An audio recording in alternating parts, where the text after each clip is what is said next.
Hey, thank you for being on the podcast with me, the Fox Den, Ingri. It is nice to meet you in person.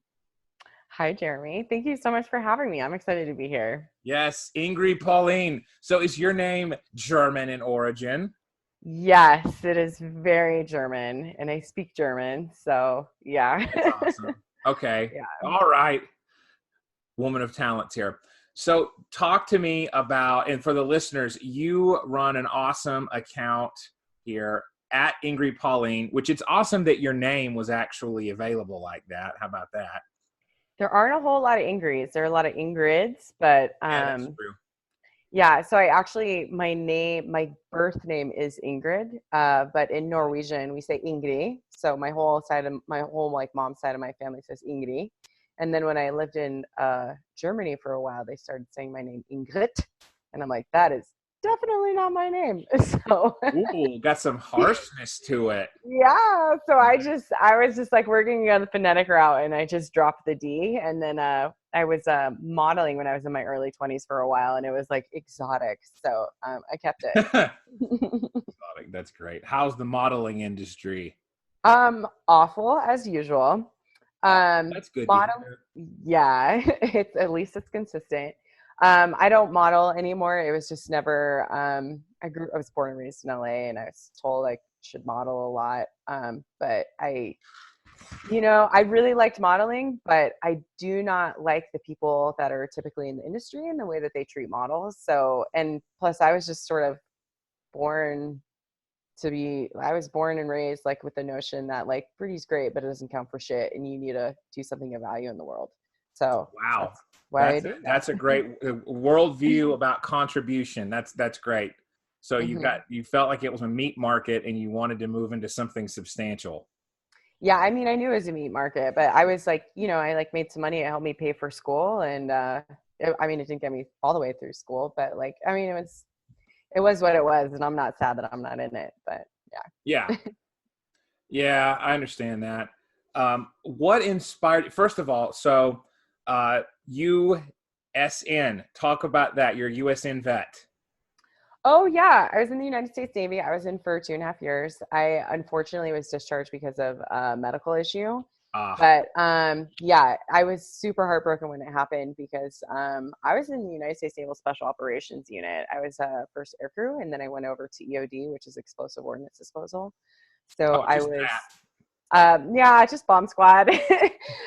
So I was training to like dive and dismantle bombs underwater and all this stuff, and it was freaking awesome. And I just say, I mean, people like thank me for my service, but you know what? Like I was like, I mean, I never went to war because I got out early, and I just was kind of like in military Disneyland the whole time, like just in training and doing all these wonderful things where the conditions are still fairly safe. And I just got to train with some really wonderful men and meet some and like learn some really good things about myself and some good things about men and about honor, courage, and commitment.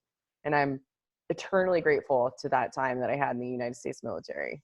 That's spectacular. Honor, courage, commitment. So that really formed your ethos, we could say, toward exercise work and nutrition as well. Like just yeah. Yeah, it definitely solidified it. Because like my strength saved people. Like that was the whole point of like me being strong and capable. In the United States Navy, the rescue swimmers, they have this saying that of ourselves we give so others may live. And Yes. that's how I live. Like that is absolutely how I live my life. And still to this day, although I'm not actively serving, like I believe in like uh being physically strong and capable because I know not everybody can be. And like being brave because I know that I will be able to help somebody somewhere along, or I want to be able to help somebody. So like, I mean, even small things like keeping up my AP, like AED CPR thing, and just making sure that I like know how to dress wounds because like I've helped people in peril before, like a civilian and non-civilian world. So it's like, I don't know, it's just important, and it's important for me to maintain this body and use it to help others and use it to do work. Wow. That we're already off to a pretty heavy emotionally relevant start here. That's great. Did working with the bomb squad prepare you for diffusing the proverbial landmine of Twitter? Because it's a mess. Oh my gosh. It's so crazy out there. And Suit it's, up. yeah, it is. But I actually, there's this guy, Ed Lamore. Are you talking about Ed Lattimore? Yeah, Ed Lattimore. Yeah, he's so great. He like wrote this. I totally bought his after a while I totally bought his Twitter course, Engagement is the New Cocaine. And he was just like, he kind of like has a section about who to engage with and who not to. And so there's a whole bunch of people out there that like you just learn not to with. Like, dude, they have like under 100 followers and they're like just spewing garbage on their page. Like, don't engage with them. They're just professional trolls. Like, they're professional grumpy people. So like, don't get in that mess. But there are some people who are legitimate that just have like a whole raft of stuff to say when I kind of give the formula about what I've learned in order how to be healthy, happy, and free. So Yeah, never we'll have knew to that'd be so tag. controversial. What? You would never know that would be so controversial. What, health? Yeah, trying to be healthy, happy, and free. Sure. Well, I think part of it is body positivity. I am for. I think Oh it's yeah. important that people accept themselves where they are always. And I think that there have been messages people have internalized, maybe that they're worthless unless they have a perfect body. And you're just trying to help people to take ownership of their health because you know that exercise can help with depression, which there are studies that show that. I know that in my field. Now, it's not a cure-all for chemical imbalances and from severe depression that are also that may be somewhat biological, but we know it's just undisputed fact that it does help mood, along with volunteering, things like that just continually show up in the research, replicable effects of exercise, volunteering on depression, right? And so that's a part of why I want to interview you, is because in your pinned tweet, which is kind of controversial, but you talk about women who own their health don't suffer from depression. Well, I think that's a good Twitter soundbite. I get it. I think we know exercise does help with depression. I'll just say that. Anything else we extrapolated is whatever.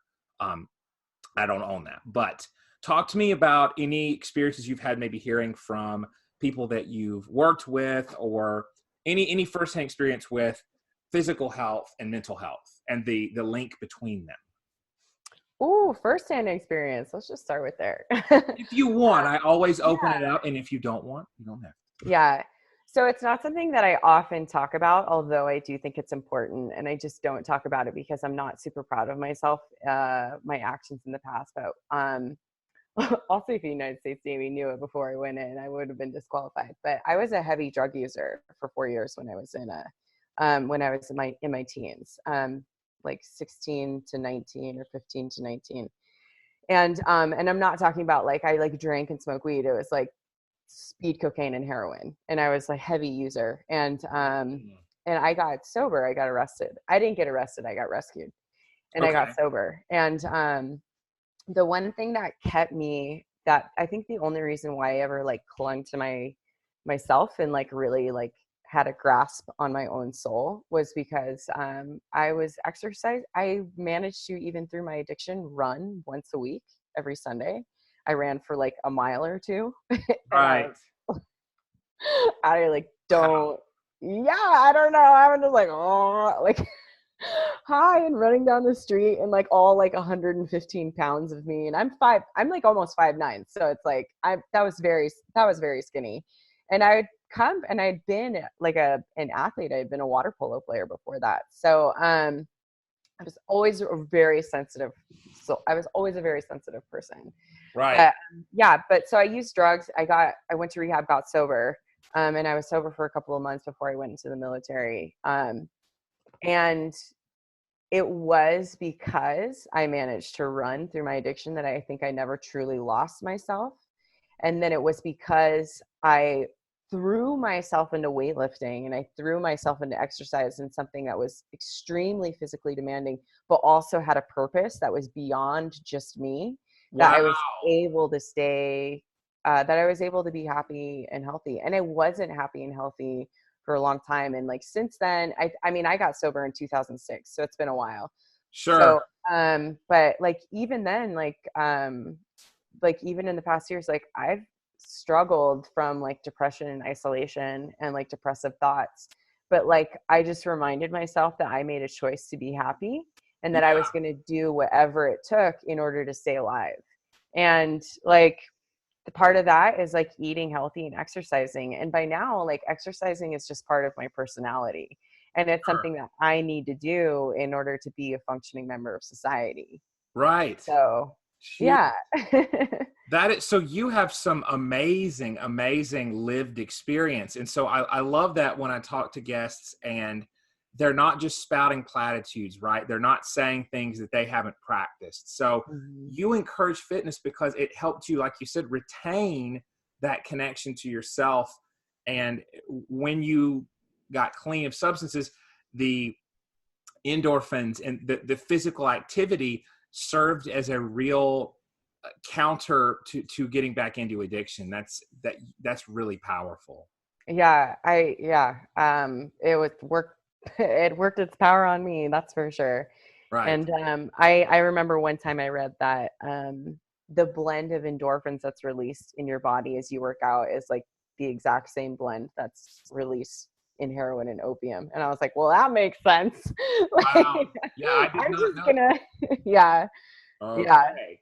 Yeah. So, I mean, I don't know how true it is, but I mean, from what I know about physiology, it's pretty similar. So I'm just going to keep sticking with it. And it's just, yeah. And it's kept me, and then after that, even beyond that, like, I've always wanted to live abroad and like do business abroad. And the fact that, I have this background that like my trade is weightlifting and like my talent is spotting movement patterns, and like my gift is teaching. Like Yeah. I have taught in India, I've taught in Germany, I've taught in Oslo, Norway, I've taught in Vegas, I've taught in Los Angeles. So like this on another level has like brought, like, am I making a bunch of money? No, but I'm traveling and I'm teaching people all over the world. And I was able to live in Berlin for 4 years because I was a weightlifter. Like, Nice. yeah, it was really cool.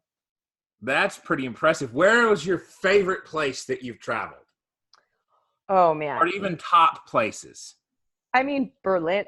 Okay, I love Norway. I absolutely love Norway, but I was like, I'm completely brainwashed because I was like, grew up on a healthy dose of Norse mythology, and my grandpa was an engineer who immigrated from Norway when he was in his 20s, and so we always, when I was very young, my mom says that I looked at a map and somebody pointed to Norway, and I was like, no, there's no way that's Norway. And I pointed to Russia. I was like, this is Norway, because everybody had been in my family. They were like all Norwegian. They came and visited us because we were the family in LA, and like they were talking wonderful things about Norway. So I was like, oh, it must be a huge country. Yeah. But Yeah. Yeah. yeah, so I think Isn't that Norway. fascinating? Yeah. Yeah, Norway is a wonderful place to visit. And then if you really like going to cities, I think Berlin is a fantastic city. It is so great. What do you Yeah. think about Vegas? Oh, Vegas is really good. It's So fun. yeah, I currently live in LA. I will be moving to Vegas in September. It's me and my boyfriend, and I actually convinced him to move here. My parents live out here, and we've come out quite often and hung out with them. So we don't do this strip. We like go to like downtown Vegas. We go rock climbing and we go hiking and we go see all Right. the like. There's so many restaurants. So there's always like we went to the Highland Games out here. We go to the Highland Games every year, which Right. is like, do you know what the Highland Games are? Like the Scottish, like have you ever seen like where they toss the cable and like the big the tree log and flip it like Yeah, in the I kilt and have. stuff? I have. And I have to tip my kilt to those guys. Yeah. So they have like the regional championships out here, and they have like there's always something cool going on out here. So I really like Vegas, and it's got a hustler mentality. It It's like does. blue collar hustler, like, so I really like it, and it's just smaller than 15 million people. So I'm happy about that too. I like the music and the DJ stuff, but I'm not going to Yeah. derailed on that. Big Oh, E. you should go to Berlin. You should go to I Berlin. should. I love EDM shows. I love the up tempo music. It's really good for getting pumped and exercising. Oh yeah, absolutely. I've got some playlists to share with you, and if you ever go to Berlin, let me know. I'll tell you where to go. Okay, this Yeah, is I love epic. that city. I'll I share lived this. there for 4 years. Oh, that's so cool. Yeah. So I want to circle back to something I like to ask my listeners at the beginning of the interview.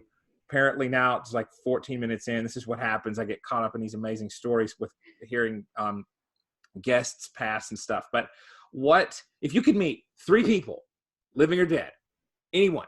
Who would you meet? What three people would you meet, and why? Oh my gosh. Booyah! See, I like to hit people with it when they're not ready. My last guest, he knew I was going to ask it. It was like, Urgh. Oh man. Oh, this sounds so bad. I You want have to to be meet. real though. It can't be Odin or Loki from Norse mythology. Oh, okay. Oh, hey. Okay. Um, I I would want to meet. I want to meet Genghis Khan. I would want to meet Genghis Khan because oh, this sounds so terrible. I have a fascination with dictators. Because like it is unbelievable to me how people like just the mindset to want and desire and pursue that much power. And like I don't know, like people like Fidel Castro and Adolf Hitler and Mugabe and stuff. It's like I don't know. It's just so I don't know. It's wild to me. So I would want to meet Genghis Khan because I mean, talk about like the ultimate warrior mindset. Um, We're 15 minutes in, and Hitler's already come up. I mean, I know you can't say I want to meet Adolf Hitler. I don't really want to meet Adolf Hitler. BS. Yeah, No, no, I but get I it. think, but like if you think about like dictators in the power, and not like a perverse like oh I want that much power, but just No, I like get it. to be somebody, yeah, to be somebody who desires that much power and like desires that kind of. I mean, I think it's very different, like the Genghis Khan mindset versus like the modern dictators and modern society. It's very different because like Genghis, I mean, that was like 1500 years ago. Like you gotta Right. like it's like totally I mean it's literally like those are very different humans and how they live their life and survival and stuff You like could say that. Yes, absolutely. yeah. So, but I want to know his like warrior mindset and how he led men and how he talked to his like his first and second in command and how he, yeah, I want to like live a life as his like third in command and just like be around the man and like see how and like talk to him about his philosophy on leadership and conquering and like battle and strategy. Yeah. So there's that one. Um, I would really like to meet and spend a day with Lauren Bacall. Okay. Wow, that's a beautiful choice. Literally. Yeah, That's pretty awesome. yeah, Lauren Bacall. For any listeners that don't know, she was an absolutely stunningly handsome and gorgeous woman who was very famous in the 30s and the 40s and the 50s. Actually, she acted throughout her whole career. But she was very special in the way that she had so much alluring presence. She was a skinny little thing. And she was about 19 years old when she first had her lead role. And she was her opposite with Humphrey Bogart. And she captured his attention. And this man he was twice her age. And he was the Hollywood man. Like he was the it man of the day. And he was so Right. masculine and their back and forth, which most of it was improv, was just so good. And she had such a commanding presence about her, despite her just being like a small, lithe but beautiful woman. And I think that that is like a woman like that is like the epitome of soft feminine power. And I Okay. really appreciate that. Right. Yeah. So Genghis Khan, Lauren Bacall, and anyone alive. They're not You know worth what? knowing. I don't know. Actually, you know what? I'm just gonna go pick somebody who's actually very accessible right now, just because Zach Hommel. He's on Twitter. He's a gym owner and power lifter outside of Indianapolis. He's not paying me to be here. Don't worry. But he has so much knowledge in the sport of strength training and weightlifting. He studied under Louis Simmons from Westside Barbell. These are just like deep cuts from the weightlifting community. But he just seems to have like a really wonderful understanding of strength and conditioning, especially with weightlifting. And I Yeah. would just love to talk to him about his training philosophy and like, being able to triage lifts and I just want to talk shop with him. Yeah. So, I mean, from those three, we've got a classical model of femininity, we've got a masculine lifter, and then we've got someone whose mindset of conquest you respect. So, I mean, I think that's a great trifecta that represents some of your approaches to your field, right? Of kind of the masculine and the overarching desire to have some mastery and coach people on what it means to take ownership of their lives. Maybe not sire thousands of children as Genghis Khan did. Yeah. But I mean, few people, but more about that productivity mindset. Yeah, absolutely. But also just like strategy. Like strategy is very important. And strategy is actually a trait that belongs to, if we talk about like archetypes and stuff, it belongs to the goddess Athena, because like attack and action, these are masculine traits, but strategy is being able to like to have a goal, but be able to predict and assume the physical and emotional reactions of your enemy, and to be able to work with them and work around them. And that's a very feminine trait. But I think his ability to use strategy and more, and like and also just leadership of men. I think that like these are of men, meaning humans. I think that these are just, I think it's good qualities. Absolutely. Well, so the goddess Sophia, or AKA wisdom, is feminine, right? So we've got that angle too of wisdom, and then the warrior wisdom of Athena. I don't think there's a coincidence there, really. Yeah. The archetype seems pretty widespread. So as you're talking, I'm thinking of two book recommendations, and I know I've mentioned one before, so I'll just go with that one. But The Dictator's Handbook. Have you heard of that before? Oh my God, no. No, I ordered it and I read some of it, and it's very tongue in cheek. And there's a foreword where the authors, who they are essentially like, I didn't know who they were. Bueno de Mesquita, Bruce Smith. Okay, it's listed. The authors are listed in a weird way. I'm looking at my Amazon order here when I ordered it. I wanted to get the whole title. It's The Dictator's Handbook: Why Bad Behavior is Almost Always Good Politics. And they explain in their foreword that they're trying to, in a tongue-in-cheek way, almost like Machiavelli's The Prince, right? Look at bad behavior and why it persists in politics. And it's because staying in power versus helping the people is often, there are goals that are at odds. So that's a great book that goes over the stuff that you were talking about. And also Tyrannical Minds: Psychological Profiling, Narcissism, and Dictatorship by Dean Haycock. That's a pretty good book. I've read a little more of that one.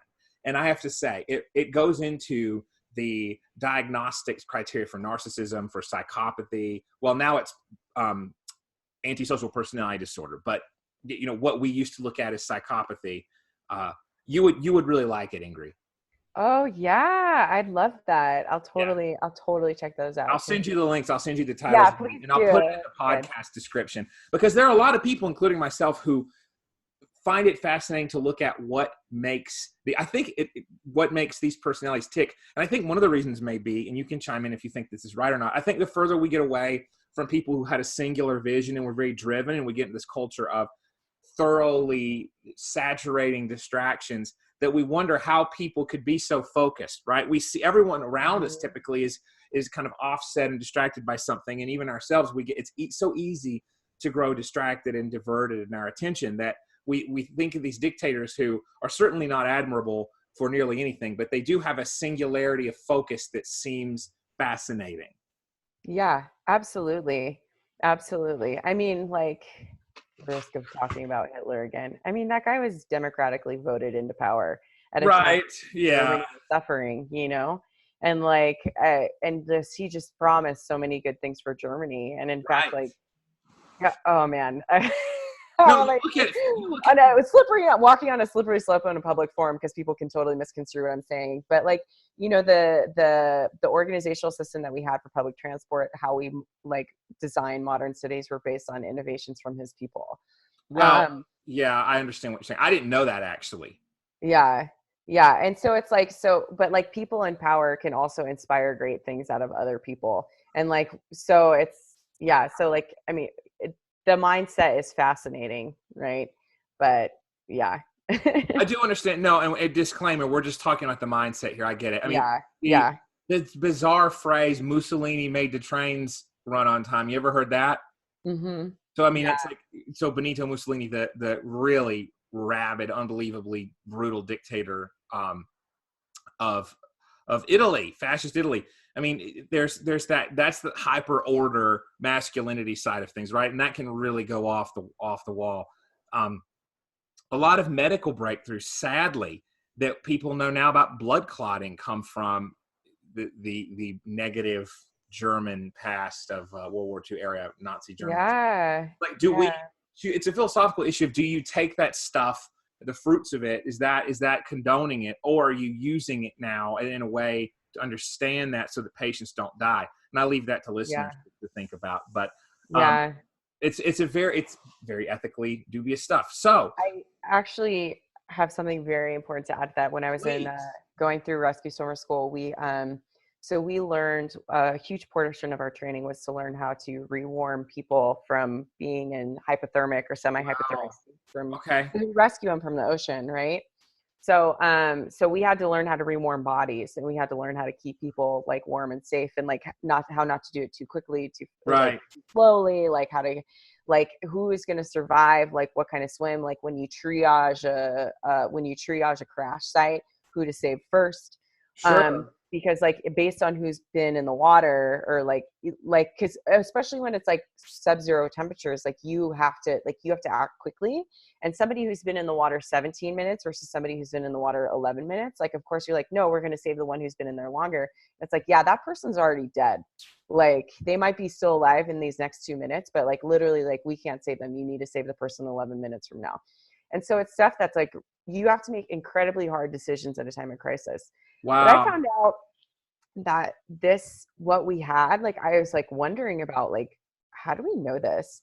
And it was because like Nazi Germany ran these incredibly outrageous and devastating experiments, like freezing the people in these in these all-encompassing, whoever they didn't approve of, concentration and death camps.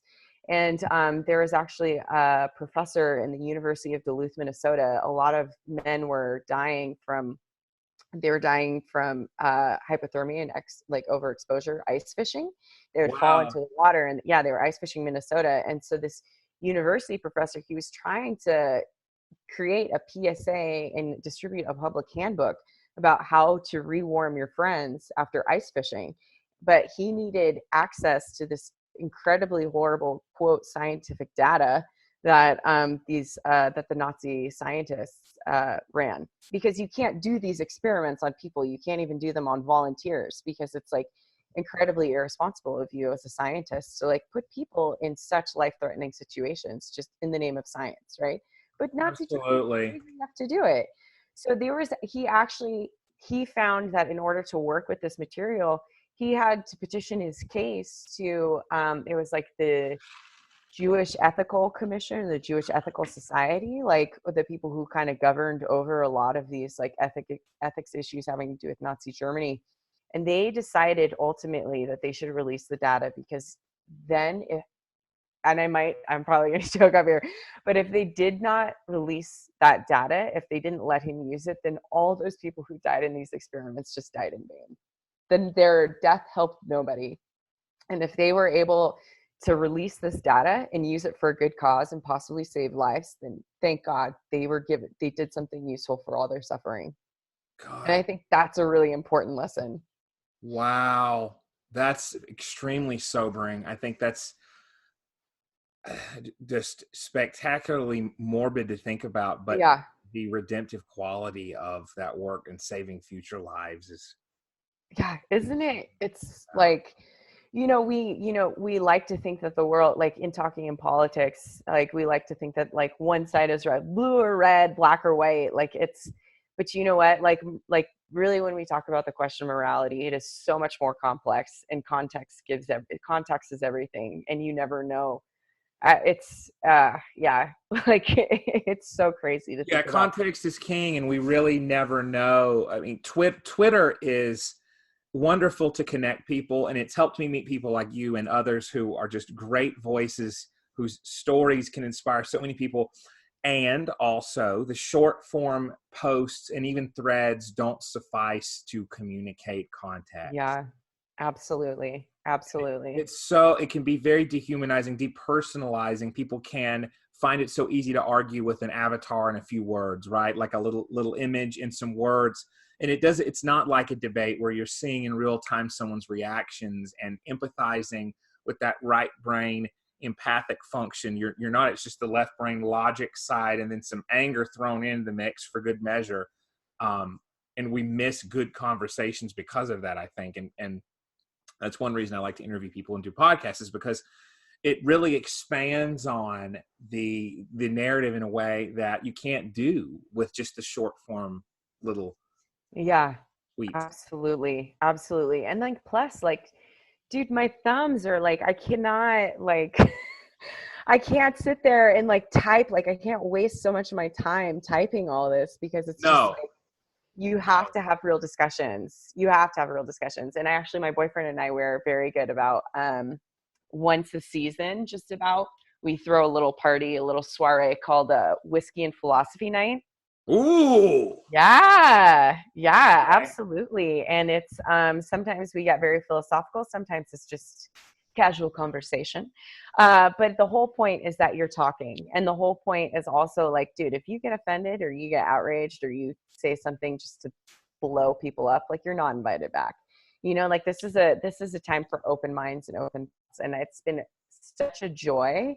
Like, I've managed to meet some incredibly level-headed people from both sides that are actually open and willing to have a conversation about this. Yeah. Like, to the point where my boyfriend's like, should we like record these conversations? Like, should we have like a podcast? I was like, I don't know how you would do it, because like, what are we going to do? Like, pick a theme, pick a topic? It all just seems too rehearsed if we start doing like themes and topics. And so, I mean, maybe it'll grow into something like that, but Yeah. it's really nice to know, especially in a place like Los Angeles, that you can come and you can have like an open discussion where nobody is trying to fight, nobody is trying to hurt feelings, and nobody is trying to get a point across, but like, we're actually talking about logic, we're talking about philosophy, we're talking about legislation, we're not talking about politics that is actually just a gossip column from whoever's in the Senate or the White House, or, you know. So it's like, Yeah. it's been really cool. Yeah. That's amazing. Yeah. I think it's important people are able to do that and see who they're talking with sometimes, and get clarification when needed. Oh yeah, yeah. And some of the greatest friendships have been kind of formed out of this whiskey and philosophy night. Just because, like, you're like, oh, I never would have thought I was friends with a Republican or a Democrat or Sure. whatever. They're like, oh, we actually agree on way more than we thought. So You've yeah. inspired me. I think we need to do something like that with the group that I'm a part of on Twitter, the Ion Media individuals who do like the Ion, AION is like the Jungian idea of the differentiated Oh. perfect self, basically. And so Garrett Daly, the guy who coordinated that group, he reached out to me and recruited me like a year ago, and I was kind of a contributor and would add little things here and there. And I'm on the email list. I'll write emails, but lately I've gotten more involved. So that he loves to have conversations about philosophy, especially Jung. I mean, being in the mental health field, I know a little bit about Carl Jung. That's putting it mildly, Mhm. but he studies the esoteric, more metaphysical stuff. Oh, because he was the grandfather of astrology. What? Yeah, Carl Jung. Yeah, Yeah. he was huge into astrology. Yes, Yes, he was. absolutely. Yeah, astrology. Yeah, absolutely. Well, astrology Twitter is absolutely enormous too. My gosh, it's big. Yeah. Which, Yeah. yeah, people want to find coincidences of things, and they want to know what to do to live. It's good. Yeah. Yeah. Anything that breathes a little bit of like self-awareness, insider clarity, I believe, is Yeah. always useful, no People matter the like the medium. Enneagram too. You heard of that? Yeah. Yeah, Yeah. I have. I haven't taken, I don't know my number yet. That's So yeah. Yeah. I don't I haven't taken that yet. I'm going to, but I'm more into trauma work and things of that nature. So yeah. speaking of that subject, let's just delve right into, do you notice any kind of gaps or pet peeves? What pet peeves do you have, in other words, with mental health care, or the mores of psychology, the norms of psychotherapy in America today, or anywhere really, since you've traveled abroad? Do you notice anything about differences, similarities? Oh yeah. I mean, you know, because of my algorithm, like because of my Google algorithm, and because of like just who I associate with, I always think it's common knowledge. But and if you haven't heard it before, then I'll be the first to tell you. But if you've heard it a million times, then I'll be the millionth and one person to tell you. Like Sure. in America, we just tend to just we put a pill on everything. Oh yeah, the Uh, medical model. Yeah. yeah, and it's so sad. And even in Western countries like Norway and Germany, where I've spent an extensive amount of time, I say that because I use those as my most frequent examples, but those are just my most intimate relationships with another culture is from Norway and Germany. Um, they are way more into natural cures. Like they're way more into like trying to get it. Yeah, they're just like trying to solve naturally. They're much more hesitant to give people antibiotics or stuff like UTIs or the common cold or something like that, just because like they're just like no, that they believe in a more like naturopathic approach before you take other approaches. I mean, it could just Sure. be because of the culture there. They have a typically in cold northern European countries, there's like they I mean, sometimes they grew up having to like trudge through snow for miles and miles on end before they got to the nearest doctor or hospital. So there's like I think naturally there's a big culture of like self-care and being able to like take care of things, take care of yourself with what you have at home before it gets too bad. But Yeah. also like in modern times, like socialized medicine is just super expensive to give everybody like pills and invasive treatment and It tests is, and isn't stuff it? like that. Yeah. So in America, yeah, we just tend to put a pill on it. The good old Protestant guilt for not working hard enough. We're in Europe. America's the only country I've ever been to where people brag about how hard they've worked. When I was living in Berlin, it was about like how much time they spent with their family, how much they got to work, how much vacation they got, if they got to sleep in. It was like, yeah. And I was like, I'm so grateful to hear people like brag about how much time off they took instead of how much time on they had. What a novel idea. Yeah, right? Like what if we gave like paid and unpaid vacation to workers? So it was like, I challenge you to take 17 days off a season. Like that's a fair amount of vacation. Like, and people would have to kind of like struggle to like meet the demands of their work and take vacation. But I think that's how it should be actually. Sure. They should take way more time off. And we don't necessarily have to pay them for that. But to be quite honest, like in my field, like weightlifters, like we need so little to be happy. It's like food, a place to sleep, and people to lift with. And we're so happy. And most of us just like are saving up to go on vacations and like to go literally go lift weights and sleep in a bed and eat good food with people that we like in a different country and in a different place.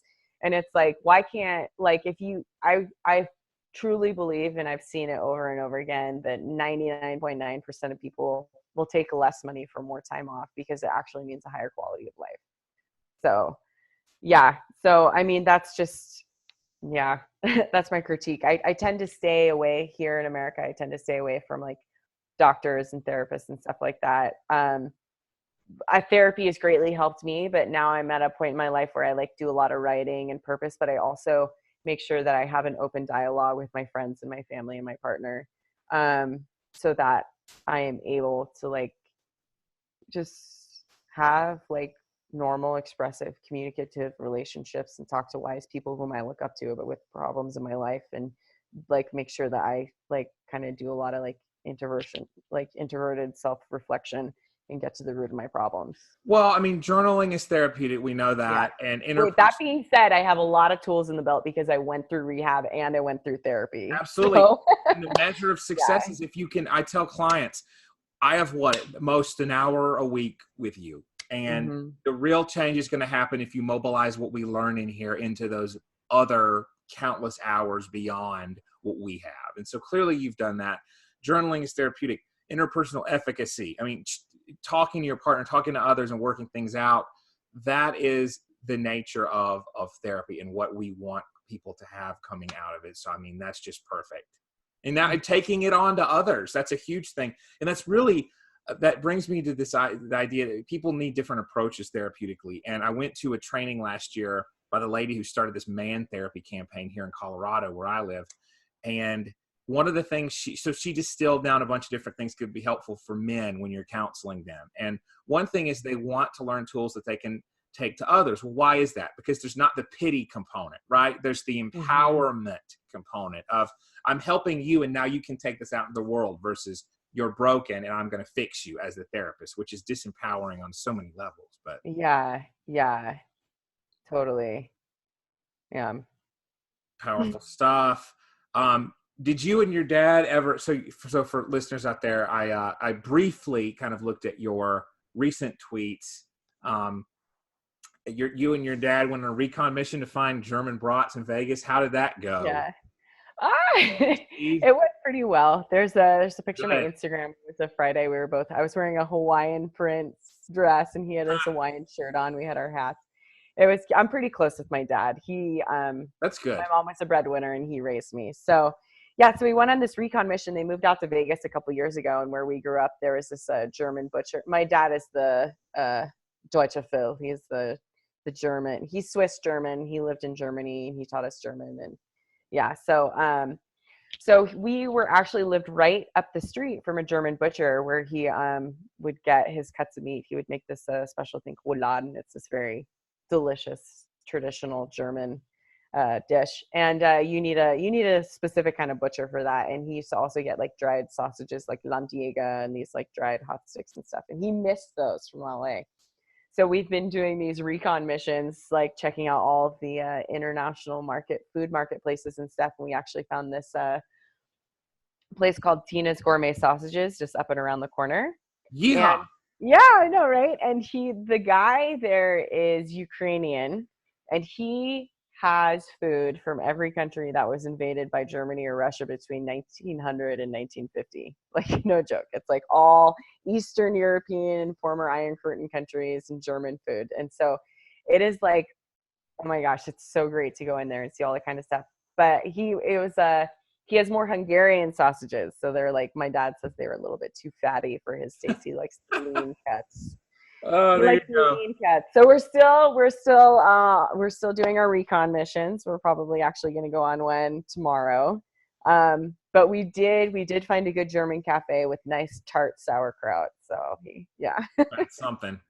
So what was it like growing up with a stay-at-home dad? Because people have different opinions on that, and I empower people to do whatever works for their family. And I think that it's great to do so. Talk to me a little bit about that if you're comfortable. Yeah, absolutely. I never realized how unique my situation was until I was older, and definitely like probably in the military.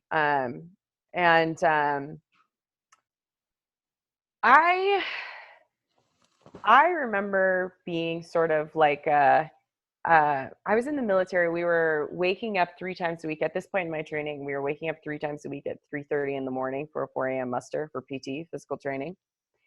And I always noticed, and I was at the Air Wing base. I was at the aviation base. It's in Pensacola, Florida, and that's where we have a mixture of Marines and sailors. And so we used to work out. So I was a sailor. I was in the Navy.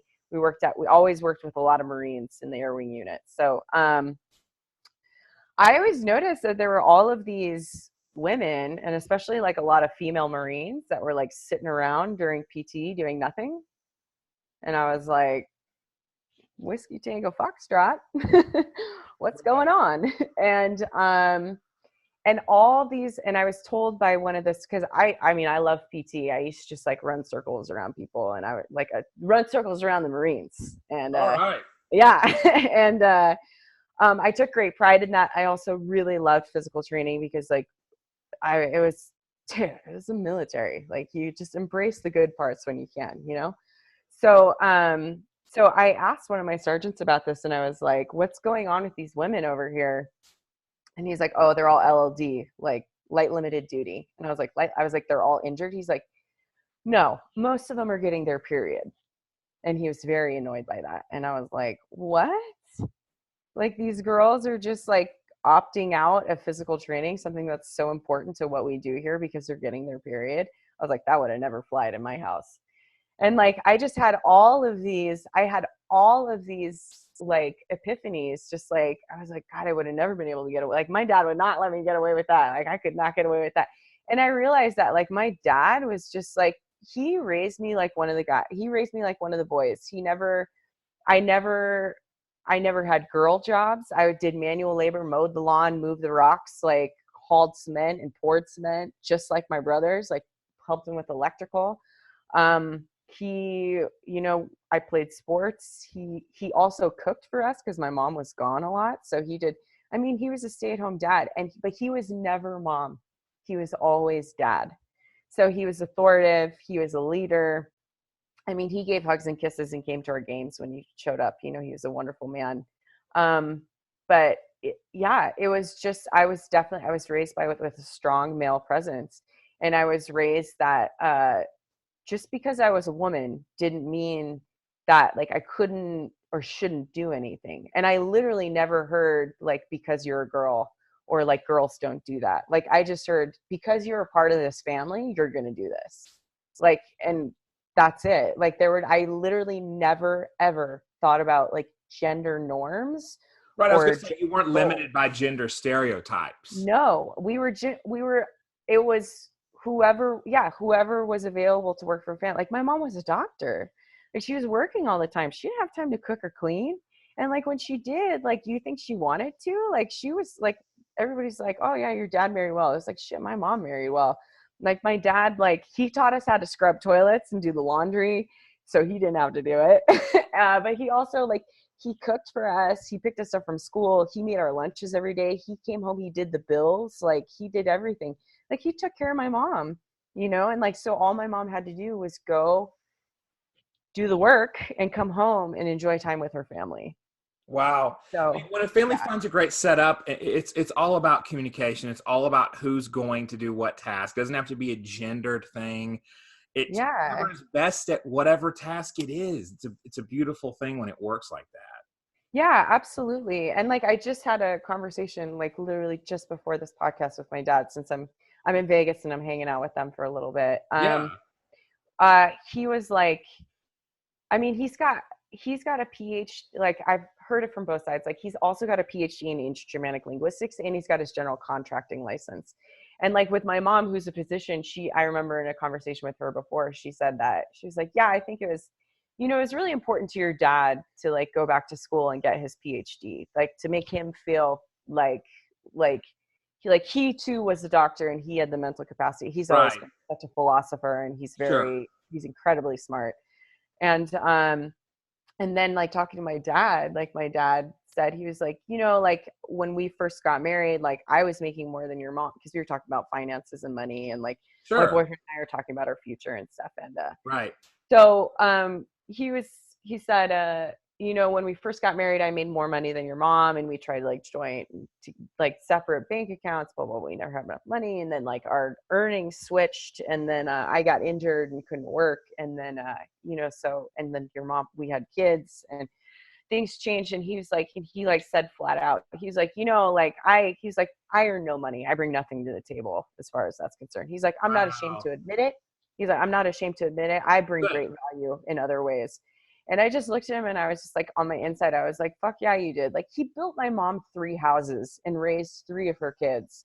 Like he cooked, he did all of her bills. Like he made sure that her calendar was taken care of. But like, dude, my dad is like, he's a man of great value, and he didn't earn like nearly a cent for this family, but he made this whole family possible.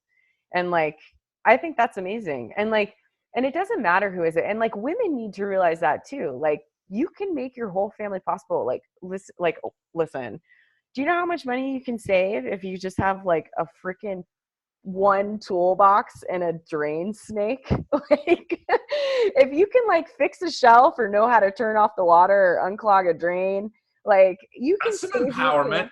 Save bills on plumbing. Yeah, exactly. But save on family repairs, and plus it's just like, you don't have to earn money to bring value to like your family and what you do. And in fact, you should be very wary of anybody who's like, well, I make the money, so I have the say, because then they're using money as a control mechanism. It's a bargaining chip. Yeah, absolutely. Yeah. And my mom, the other person. Exactly. And my mom never did that. She was never like that. She was grateful to hand over control because like, dude, she is a big person in her field. She's a chief of medicine at LA County LA County, USC, like chief of medicine for 25 years. Then she was chief of medicine down at UCLA. Like she has a lot of responsibility. And the last thing she wants to do is come home and have to be the boss again at her family. She was so glad that my dad took care of that. So yeah, so I think it's just like, yeah, being raised by my dad, I don't know if you're allowed to curse, but it was fucking awesome. Yeah, you can like, do that. We'll just put this one as explicit. Okay, yeah. And it was just, I'm fine with that. yeah, it was great. It was absolutely great. And I learned more. And because my dad, I guess my dad's a Renaissance man. My dad had like an acting background. So he knew how to teach women how to walk in heels, and he knew like appropriate makeup. So like when I was like dabbling in the feminine arts as a young teen, he'd be like, Ingrid, either the eyes or the lips. Don't do both. It's too much. It's too much makeup, And I'd be like, okay, go take off my lipstick. Wow. Like, yeah, it was like, he was a Renaissance man. Building houses, yeah, makeup artistry. yeah. So I mean, it was. People ask me how it was. For me, it was normal. And like now that I'm older, I am truly grateful because it was not the norm. We didn't have any boxes to tick, because I think that like, I don't know, maybe if it had been my mom at home, like it would have been like, okay, well, like this is just how things are done or blah, blah, but because we had no mold, and like he was raising kids in the 80s and the 90s. And that's like, I guess that's like super progressive. There are way more stay-at-home dads now. He never participated in the PTA meetings because all these like kind of like lonely, desperate housewives were like, oh, you're raising your children? So sexy. And like, he thought it was like super creepy, and he's a faithful man. So like, he just had to stop going to PTA meetings because these ladies would get after him. But like, I mean, it was like, It was a yeah, deal. Yeah. Yeah, he was a total, I like to say filth. I think it's a little more risque of a term, right? Yeah, but yeah, so but it was like, being raised by him was super awesome, and I'm so grateful that I have a good relationship with my dad. Yeah. Yeah, that's amazing. Yeah. Oh my gosh. I think it's important to live outside the scope of gender stereotypes for sure. Mm-hmm. And when you don't know what boxes you're supposed to fit into, you will live outside of them and do things that you didn't think were even possible. Yeah. He built 3 houses. That's extremely impressive, by the way. Yeah. Yeah. He takes great pride in that. Yeah. It's pretty cool stuff. So we've already covered so much awesome material, but I want to make sure we discuss your approach to nutrition and exercise and what empowered you to get on Twitter and share that stuff and get into it. You can talk about just getting into it after leaving the military, obviously, because you were really primed and ready to go with that. I mean, that gave you the background. And then take Twitter. Yeah, the military definitely gave me, since my dad was like pretty authoritarian and he ran a tight ship, like being in the military was very affirming to like my mindset and my approach. But Right. I came to Twitter fairly late in the game. And I came to Twitter because like I'd always had like, I'd wanted to do an online business, and being a good looking woman, everybody's like, you should be on Instagram. And quite frankly, like, I don't like that medium. I'm a pretty private person, and I'm not really into sexually overtly selling myself. Like, I don't mind being a little like sexy and risque every once in a while, but like, that is not my brand.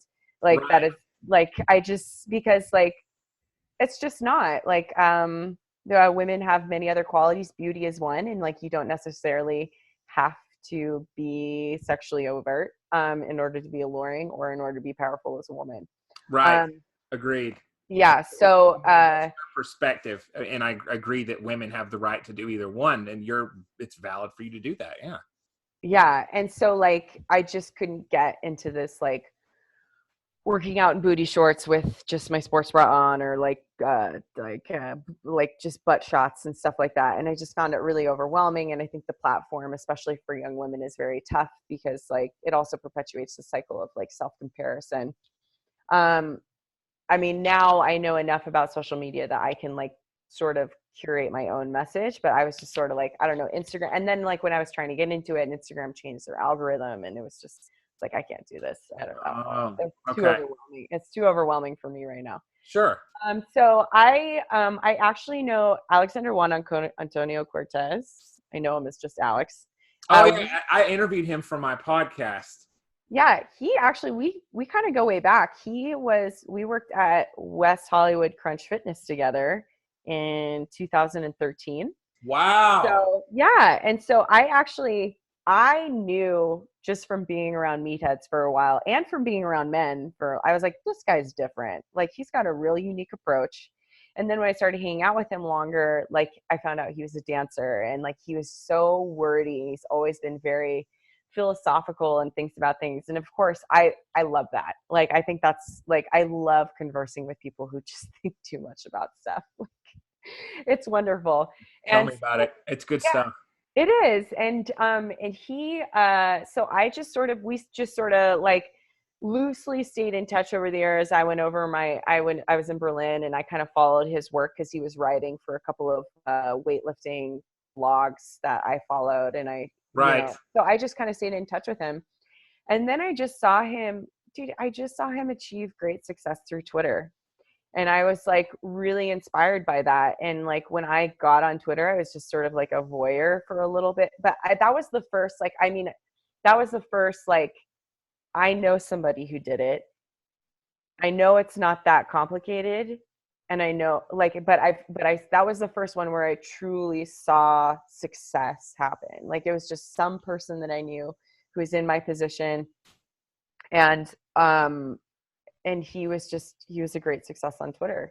And I was like, I could do this too. And that was like my first one. And so I was just sort of like a voyeur. And then I just got really into Twitter because like it's conversation and it's personality and it's not about booty shots. It's about like how much you know and how much value you can bring to people. And my whole life, like in my entire professional career, all I've done was teach people. And in fact, my boyfriend is like, you have to learn when to scale back. Because when you're trying to like network and get clients, like if you give out too much information, then they don't come back and buy anything, right? Repeat customers, you got to give them enough to get. I get what he's saying. Yeah, it's like the 1 minute rule. Like if it takes you longer than 1 minute to explain it and it has to do with your profession, then they need to get a consultation with you.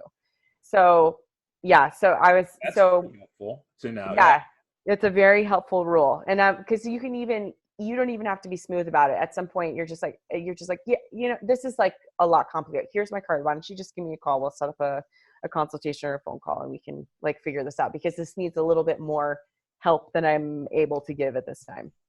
Yeah. Like I need more information from you. You need more information from me. And that's the truth. Like that's seriously the truth. And plus like you should value for your work. But anyway, I saw Alex be quite successful using this medium, and I found that Twitter aligned with my values.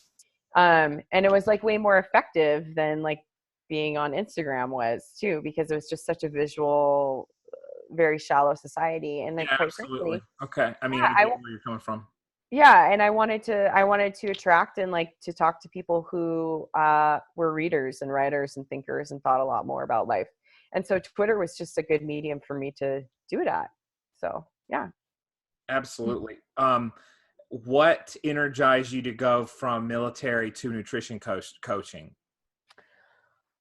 It first started with fitness, and it's Right. been nutrition the last like 2 or 3 years as well, Right. because um I like depth and I found that just working out with people was not enough. That I like in order to make true lasting change in somebody's life, I also needed to change nutrition, their nutrition, because that is like first and foremost, how you eat is how you love yourself. Like True. Yeah. done. But from the military to this, I remember I was talking to my mom and I was out of the military, and I was out of the military early. I expected to serve at least 4 years, if not 20.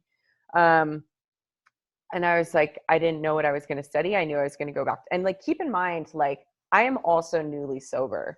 So like I was in like the first 3 years of like my sobriety, and so I was like, there's still like a lot of like distrust in myself. And so I was like, I know I want to go back to school. And it was the military actually showed me that I wanted to go back to school, but I didn't know what I was going to study. And I was talking to my mom, and she was just like, like I think you should just study like exercise science, because I really can't see you going from airport to airport and office to office. And I know you wanted to travel with what you do with like this. I was thinking about going into business. Um, but she was just like, I just really can't see you just being stuck in an office all day. I just don't think that's your personality type. And I was like, you are totally right. So I just went into exercise science, and I actually thought it was going to be kind of a soft science, and it turns out it was not at all. So I got my degree in exercise physiology, kinesiology. So yeah, and it served me well. Where did you get that degree? Cal State North California State University. That's awesome. Yeah, Cool. yeah. CSUN. Yeah. I'll tag Ajax in this because he's starting a podcast too. He's fun to interview, to talk about like mimetic stuff. Mm-hmm. And he knows about Lacanian psychoanalysis, which is not all that commonly known to people who don't specialize in psychiatry or psychology. So. Mm-hmm. Yeah, I'd love to hear more about this. I'm definitely gonna Google rabbit hole that one. Yeah, well, it's like Freud, and I don't want to derail too much and glaze over listeners' eyes with this, because it's not, I mean, not what they're getting into the podcast wanting to hear. I'll do a whole episode on it. But the idea that Freud, his works can be read like textual analysis. And so Lacan did that. Lacan's French. So he's going to take that French sort of philosophical spin and apply it to psychoanalysis. He talks a lot about relationship with fathers and how fathers are more symbolic than anything else. It'd be really good to apply to your life, but it's a whole thing. It's pretty cool. I'm not doing it justice because there's a lot of intricacies to it. Yeah. Well, I also heard that because we think of our mother as part of ourself, like the first relationship you have is with your father. Like, and that goes for everybody. Yeah, absolutely. We introject the mother state. Yeah, that gets into object relations psychology and some really cool stuff. And I got a smart audience here, so I know I can delve into it. But since I have you here, it's good to talk about your philosophical expertise on exercise stuff, your experiences. It's been really helpful, I think. Your story will inspire a lot of people, because if anyone thinks they can't do it, can't overcome any kind of addiction, any kind of problem behavior, if you have something that you're living for, if you have a goal, if you have some sort of endpoint, moving toward it every day, it just helps so much more than people would imagine. Yeah, absolutely. Absolutely. And then just like having something that's bigger than yourself. Like, Right. Yeah, it's Living so beyond important. the moment. Yeah, like that people count on you. And I think a lot of people who are addicted, like they feel fundamentally as though they have no importance.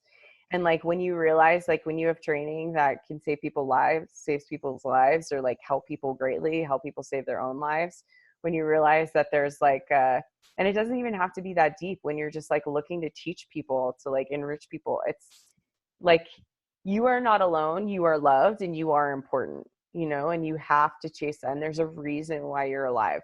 Like there's just, David Bowie said it best. I went to his, this David Bowie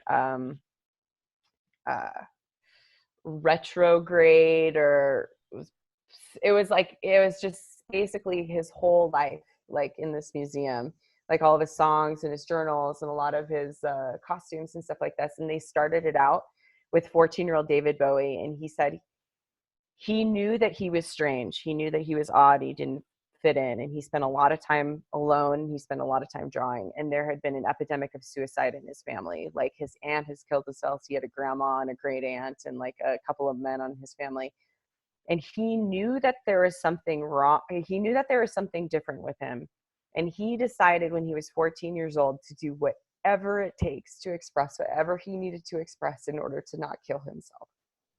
Wow. And I was like, really, yeah, obviously, I was really taken aback by that, because like I have very much felt like that, like that that life wasn't worth living, that it doesn't get better, and that there's no point, and it won't change.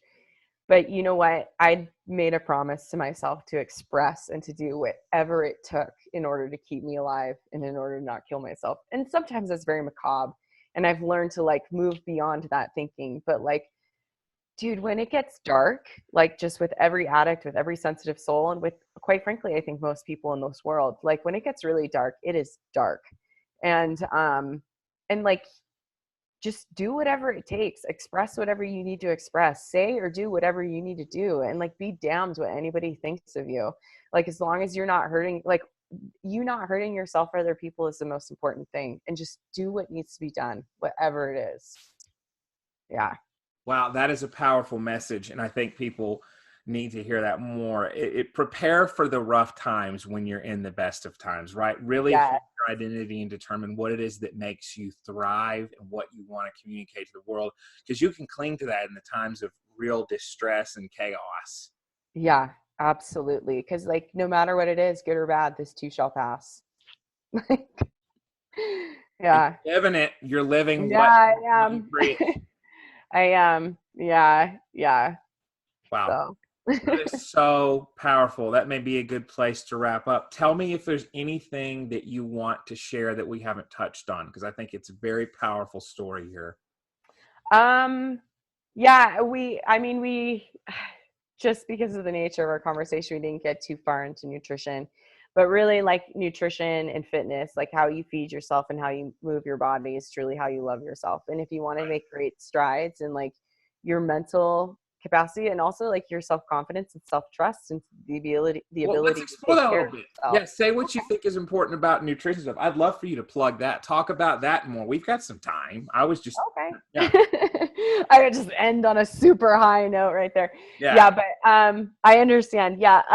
No, food is love. Whoever loved you, whoever took care of you, they fed you.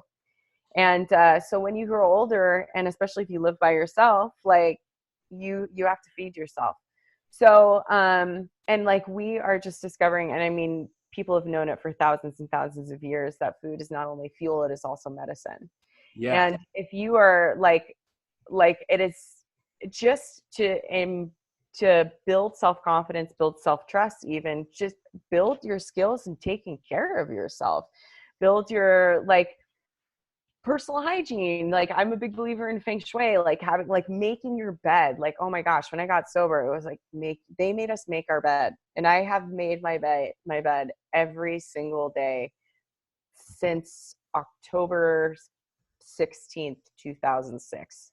How do you remember that? Okay, Oh, well, everybody remembers their sobriety date. Everybody. yes. Yeah. I just remember. Yeah, of course. Yeah, of course. I mean, I have to say, I had like full disclosure, I am not completely clean and sober. I was like completely clean and sober and drug free for like 3 years, but I don't really drink, and I like smoke weed very rarely. Like as I haven't done this, I've done it in years, but it's like I lead a healthy like lifestyle of like sobriety and cleanliness, but Yeah, also like I just like I believe like my big self tools of staying calm, cool, and collected are like being clean, being organized, like using cooking as a hobby, like using fitness as like therapy and just like physical emotion. Like I believe because I also like I danced through college, so and we had this phrase like dancing is physical emotion.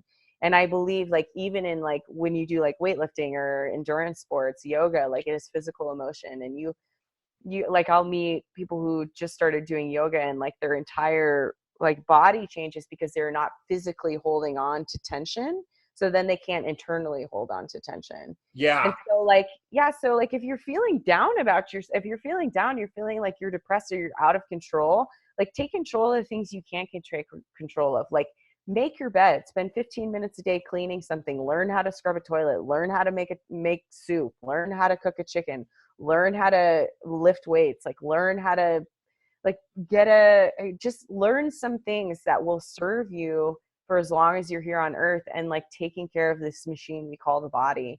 Like I believe like chaos and demon lives in disorder. Like you can only, and I believe like it's got to be clean enough to be, what is it, clean enough to be organized but dirty enough to be happy, and I like we can't, yeah, you can't expect for it to look like Architectural Digest. I think that's also another like extreme. um but it's like just learn these things to take care of your physical self, and then these things are also, they pay great dividends. So like taking care of your spouse, taking care of your loved one, taking care of your partner, taking care of your family, being able to like cook nutritious meals and like keep it clean and tidy for family and like welcoming and like keeping a welcoming space like outside of your body means that you're keeping a welcoming space inside of your head and inside of your heart. And I really believe that. Yeah. That's beautiful. What would you say are some big nutrition myths or some foods to really avoid? I less sugar and vegetable oil. Anything you can, unfortunately, like vegetable oil and sugar is in like 98% of the stuff that's out there. But if you're learning to avoid these types of things, your health will exponentially go up. Like it's just a fact. Sugar's that's like a whole nother podcast, and just like the high ratio of omega-6, those inflammatory oils, and cold pressed vegetable oils, and cooking with them. So cook with coconut oil, cook with avocado oil, cook with olive oil. Those are really good. It's like also like save bacon fat, cook eggs with bacon fat, and like fat from bone broths and porks and stuff like that. I believe in this stuff. Actually, if any of your listeners would like a great book on nutrition, it's called Deep Nutrition. It is literally like the Bible as far as like cooking and nutrition is that I'm concerned about. Also, like when you learn to cook, you learn how to stretch a dollar. You learn how to stretch $1 into 250, because you can make 5 different meals from one chicken. Because you make shredded chicken, you can like make bone broth, and then you can make soup, and you can do all this stuff. So like cooking from meat on the bone, fermented food, fresh food, and then there was a fourth one and I'm totally forgetting it, but it's like the pillars. Oh, organ meats. They're so nutritious, and people shy away from them because as society got wealthier, we didn't have to eat organ meats. Like eating from nose to tail was something that peasants did, because like they only got one cow for the season, so they had to make it last. So they were eating the innards, and they were eating the liver, and they were eating. But like if you look at wolves, whenever they attack and kill an animal, they go straight for the innards, because that's where all the nutrition is. And we really need to get like innards and liver and all the bone broth like back into our nutrition, because that's where wonderful glucosamine is for our joints and our tendons. That's the stuff that's going to let us live and move until 150 or 200 years old, right? That's what like health and fitness is talking about, keeping people alive that long. If that's the case, our joints need to be healthy. And that means eating meat on the bone, eating bone marrow, eating liver, eating innards. Yeah. And then like fermented food, probiotic, the gut brain gut-brain connection, and like how that's really good for mental health. And then fresh vegetables. And you can always, and people are like, I don't know, fresh vegetables are so expensive. I was like, you can literally buy lentil beans and sprout them and have fresh sprouted lentil salad within 3 or 4 days. And that'll cost you like 50 cents a pound. You're like, a pound of lentils. Like, do you know how big that is? That's so much salad. That is so many lentil sprouts, and you can use it over and over and over again. So like the best thing you can do for your health, your overall health, and for your wallet is to learn how to cook. Boom. Like, that's it. That's beautiful. Wow. Avoid sugar and vegetable oil. Eat some bones and organs. Yeah, totally. Be a bonehead. That's your Twitter followers, boneheads. Just yeah. Oh my God, that's great. What do you think about weightlifting versus cardio? What's the right ratio of that? I mean, I'm not trying to give away your trade secrets here. Oh no, I mean, shoot, I give it away for free on Twitter, you know? Yeah. If you follow me, you can save a lot of money too. Also, please book a consultation, because everybody's different.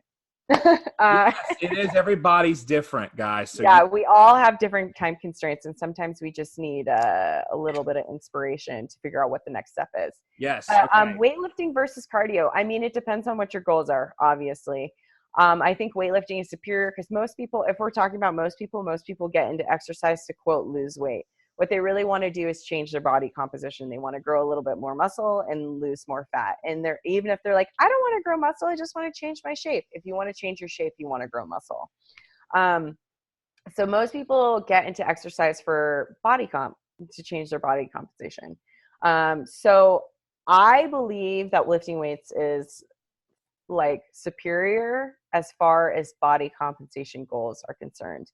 But like, I don't believe that anybody should avoid cardio at all. Like, and what are we talking? I don't think that, and like cardio is not all cardio. It's like, do I think you should be spending 30 miserable minutes on a treadmill or an elliptical? No. But do I think you should be spending 30 awesome minutes outside walking, either in the street or on a trail or walking a dog or walking with friends? Yes. And especially for people with like blood pressure and stuff, and even weightlifters, there are a lot of like big guys that I'm like, you need to like do a little bit more cardio, because you're starting, like your body can't handle the stress of going upstairs because you're so muscular, and like we need to get that conditioning up. So like truly it is a mixture of both. It just depends on who you are, your time frame, and like your goals. But like, to be honest, like walking is cardio. And like if the grocery store or the bar meetup or whatever is within 3 miles of where you live, just walk. Like, just walk or ride a bicycle. Like, it doesn't, people were so deconditioned from that, but like walking is the most natural thing we do. If you walk, your cardio will go up, you'll be more relaxed, and also you'll have better posture because you're used to holding your body upright and moving. So yeah. Ride a bike. Ride a bike. I love my bike. They do that in Colorado a lot. And you get people wearing these Speedos, riding the bike out in freaking rush hour traffic. I don't mind that. Yeah, the Speedos. Oh, I like absolutely refuse to like wear the Lycra. You refuse to make yourself aerodynamic? No, I'm like, listen, I'm no Lance Armstrong. I'm literally like, I have a 30-pound backpack. Why do I need Lycra to make me more like aerodynamic? I was like, I'm wearing a flannel and some shorts. Some would say Lance Armstrong was no Lance Armstrong, if you know what I mean. Yeah, but Lance Armstrong was competing against a bunch of Lance Armstrongs, so exactly. I was like, I'm very controversial. I was like, he shouldn't apologize. Whatever. Oh. I'm like, everybody else is doing the exact same thing. It's like an arms race. Yeah, like he shouldn't have. Terrible. Yeah. I mean, I know there's like a lot deeper stuff, but I remember my first impression was like, I can't believe they got an apology out of him. Like maybe just like, he like, yeah, I guess the role model thing, but like, dude, he wasn't doing anything different from what anybody else was doing on that team. So you remember the Live Strong bracelets back in the early Oh yeah. Yellow bracelets. Yeah. So that was some kitschy viral marketing before we even used that term. Wasn't it? That was virtue signaling. That was our first virtue signal, wasn't it? Wow, it was a pilot signal. That's interesting. It was a pilot beacon of virtue signaling. So yeah. Ingri's story, you overcame addiction, you went to the military, then you went to school for kinesiology, right? Yeah, kinesiology. Yeah, it's a tough word. I love it. It's great. Like kinesthetics, like movement of the body. It's very cool. Kino. Yeah. Very, very neat. And then now you've gained a ton of experience helping people eat and work out better. Yes. Very awesome stuff. Yeah, I never cease to be amazed by how impressive Twitter is to connect people who are passionate for their respective fields. It's wonderful to see that. You and I are really big on working out, and I think it's helpful to have and there are a lot more now female voices on that front who know those bodies a bit better, let's say, than men do. So not talking crap about the bros at all, especially not AJ, because dancing is its own thing. I think that's a real claim there. Gracefulness and movement. So you and he have that in common. Yeah. And also, and I wanted to, like, for your listeners too, I really want to, my mission is to get 1 million women weightlifting and like treating like cooking and weightlifting. But I also like the submission of that is to get more women studied in sports science, because strength adaptations is a hormonal response to stress. And like women, because we have different hormonal cycles, we absolutely need to be approaching weightlifting differently. Not everybody needs to deadlift. Everybody needs to eat whole fruits and vegetables. Everybody needs to lift weights. But the way that we approach it, like our strength cycling and how we do it, you can train much more effectively if you sync it with your menstrual cycle. And like if you sync it with like how you're ovulating and how you're just going through your menstrual cycle. And I found that has been so super helpful for women to program adherence and also just strength gains and goal achievement. And like any of these women who are listening that are curious about weightlifting, I would really encourage you go to ingripaulineathletics.com. I've got a blog there. It's a beginning weightlifting 101, and number 6 is called menstruation and muscle. And it talks about how you should program your training to your menstrual cycle and how much better that will be for yourself and for your program adherence and also for your energy levels. It's very important. And that is like a huge message that I want to get out there to our female weightlifters. I will add that to the podcast description and the YouTube video description, because I am very glad to hear that. I think, and see, the fact that you're mentioning this, I rarely ever hear anyone talk about women's unique physical cycles in terms of exercise. Don't hear that. Well, obviously because I'm a man, but also I don't talk about it. I hear other things about women's needs and things like that. I hear things about periods. So it's like, why not that too? Why not some proactive stuff that really helps to attune your exercise to the body? I guarantee there are tons of women who don't know that. Like there are tons of women who don't know about proper bra size stuff and are wearing the wrong bra size. When I heard that, it blew my mind. Yeah. Right. Yeah. That's random, but it's like commercials. It's like 80% of women, I don't know what the statistic is. I'm not going to butcher that. Aren't even wearing the right undergarment. Bra. Yeah, of course. All boobs are different. Yeah. But it is like, I actually, I make it a point, and it's kind of embarrassing, like, because I make it a point to talk about my own period and when I'm training and how I'm feeling about it on Twitter. And like, and it's not like I'm doing it on purpose. Because like I want to make sure I want women to know that it matters. And even if you like, because it totally matters. And the idea that it doesn't matter is absolutely ridiculous. And it doesn't make you weaker, and it doesn't make you like less. It's not like, oh, like my message isn't, oh, you're on your period, you should just stay home. That's not it at all. In fact, hormonally, we are the best adapted to make strength gains when we're actually menstruating when you're actually menstruating. So it's like, I want to make sure that like I'm talking about my period, and I'm like open, and even at the gym that I work at, like I'm like, make sure that I mention to the trainer, I was like, yeah, well, I'm just about to get my period, so I'm just not like blah, blah, blah, blah. And I make sure other women hear me talk about it, because I want to take away the taboo. Like, dude, half of the people in this whole wide world have either had a period, are on their period, or are getting a period. Like, I don't understand why it's so. Heard it here, folks. Yeah.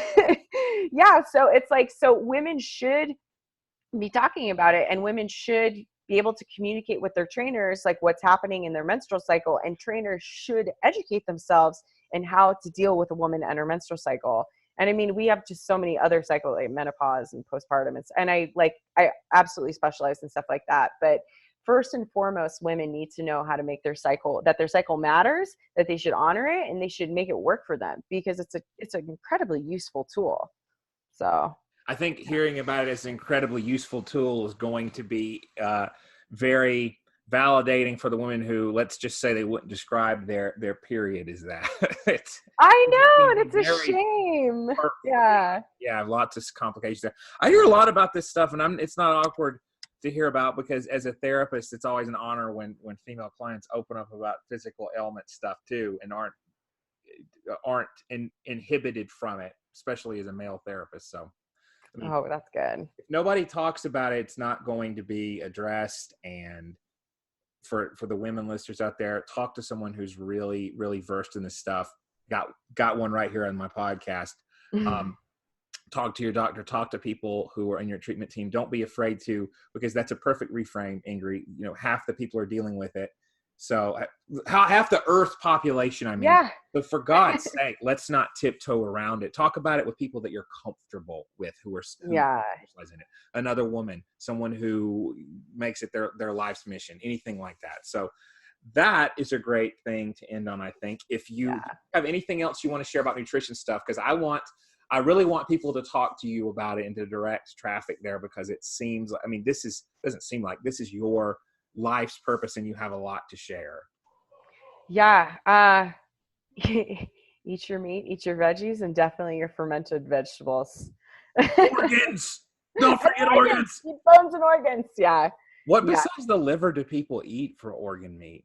People eat like the intestinal, like the actual intestine. Do you know about I'm out, haggis? fam. I'm kidding. I'm not out. Maybe I'm out. I don't. Yeah, haggis. Yeah, you know about haggis, right? Of course, I know about haggis. Yeah, there we go.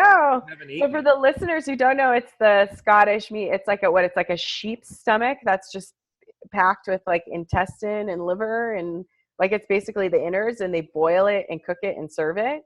And it's what peasants ate, but now with all of our studies, we know that it's probably insanely nutrient They had dense. to work the field, so I mean, Yeah, gotta yeah. be ready. I can't. I'm sorry. I'm gonna have to like do a video where I film myself trying it for the first time. I've never eaten it. I've taken. I haven't either, but I'm going back to the Highland Games this year, and I'm gonna go eat some gosh darn haggis. You need to tape that. You need. I mean, you need tape. You need to film that. Put it on Instagram. Put it on Twitter. Put it everywhere. Yes, Google. sir. Yes, sir. I will. Yeah. We don't And have like, smell-o-vision for that. Oh God. yeah. Apparently, people say it's really, really awful, but like I remember people That's said the same awesome. thing about liver, and I tried it. Yeah, I tried it, and I was like, actually, this is pretty good. I don't know Remember why. Doug, that cartoon on Nickelodeon, where it was like he was Yeah. afraid of eating liver and onions. Like that's something all kids fear. I never even got faced with Yeah. that. Yeah. But I was like, all of the kids' television in the 80s and 90s was telling me that like liver was disgusting. And I was like, now I'm like, oh, it's so delicious. oh yeah, liver. Yeah, wonderful. I'm gonna have to do my own nutritional overhaul after listening to this. Yeah. Well, Highland game. What about again, tripe? Go ahead. What were you gonna say? deep nutrition. Nutrition. That is a I will put wonderful. that. If I haven't convinced you, this actual MD might, who You wrote a book about convinced it. me. So no, talk to me about tripe. What about sheep guts? I mean, it's the same thing, right? It's like all the Yeah, organs. Like but I it's mean, all I don't the. think it's I like haven't haggis tried it where yet. it's the whole buffet in the stomach bag. I think Yeah, it's in the stomach. I know it's not. It's a little tough to swallow, but I'm bumped. yeah, Yeah. that's great. This is great. This has turned into like morning show discussion over here. Yeah, yeah. You are very charismatic and a wonderful interview, Jeremy. I've really enjoyed being on this podcast. Thank you so much for having me. Thank you. I'm leaving that in, and I'm going to have that as the soundbite and bumper thing when I start compiling like my digital sound clips of praise from guests, like how something in the morning, and you have a bunch of boom, boom clips. It's like Yeah. balance between shock radio and actual stuff that you can take away, actual implementable, applicable advice. That's a good place to have it. Dictators, menstruations, and bad puns. Woo, all here. I should really include that as the kind of description there. Wow. Okay. On that note, I'm recording. Thank you so much for being on. You rock, Ingri. Keep doing your best stuff. You're really helping the women out there with exercise stuff. Living your best life. Thank you so much. I really appreciate it. And thank you again for having me on. I'm really honored to be here. Thank you. You got it.